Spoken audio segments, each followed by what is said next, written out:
Today we've got our annual Hands-on Water event, which is a big event that we run for primary schools every year to help students from across the Bay of Plenty learn about fresh water, where fresh water comes from, how we look after it, why it's a treasure, and we involve a lot of different partner organisations in the day as well. It now runs over 2 days with about 10 schools and 100 students on each of those days. We've got children as young as 7 and 8 and up to about 12 and 13 years old.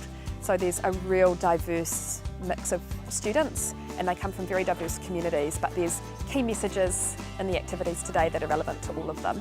It's really fantastic to give kids the opportunity to get back into the environment, to get their hands dirty, literally. We have them digging examples of bugs out of the trays and then they can view the live bugs that we've sampled here. So it's wonderful to see them connect back with the environment and be able to share with them how that can help us understand how streams can be healthy. Having kids interacting with nature is something really special.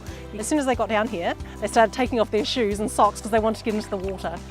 So it's really actually nice to see kids interacting with the natural environment as opposed to in the classroom. I think they learn so much more. I am so impressed with all the staff involved from the Bay of Plenty Regional Council. It is a logistical nightmare, but the team are able to navigate it, to coordinate it, to plan it out. It's just so nice to see everyone out in the field, out in the sunlight, out in the day. Sunshine and just appreciating our natural environment. One of the really key elements of Hands-on Water is that it's a really interactive learning experience. We often get children come out here who don't get much time outside of the classroom learning in nature, so it's a really kinesthetic, hands-on learning experience. One of the real highlights of Hands-on Water is that we invite partner organisations from all different areas across the Bay of Plenty to come and be involved. So we've got local and district councils running activities, we've got community groups running activities, and we've got individuals from the community who have a certain area of expertise, and they give up their time really willingly and very generously to come and run activities with the tamariki here and share their knowledge, pass it on to another generation, so we're very lucky. We got to learn about the different sea creatures and where they live in the mid-shore, the low-shore, the splash zone. I actually never knew that the longfin tuna was endangered.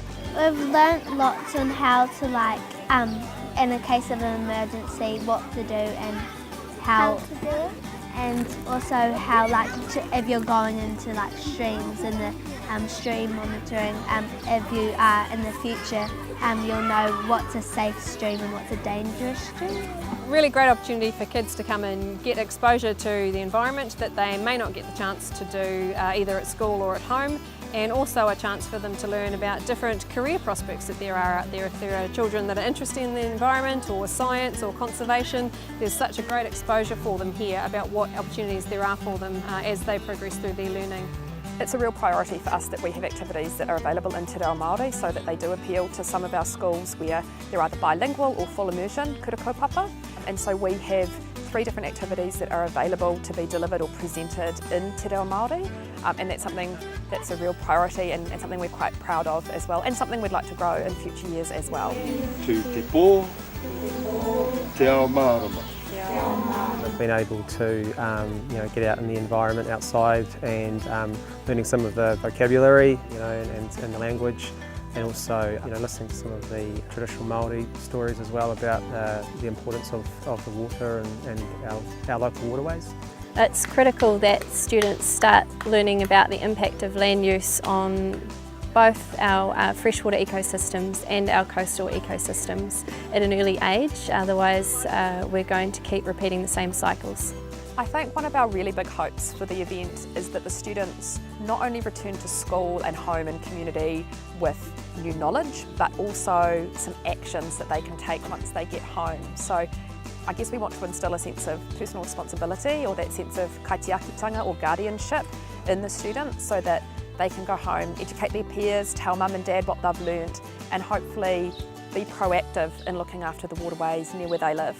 It's a really grounding experience, I think, and in modern society a lot of us have lost touch with the environment, so I think it's really beneficial for kids to come and reconnect back to the environment, see what it's all about, get away from devices and screens and just experience something a little bit different.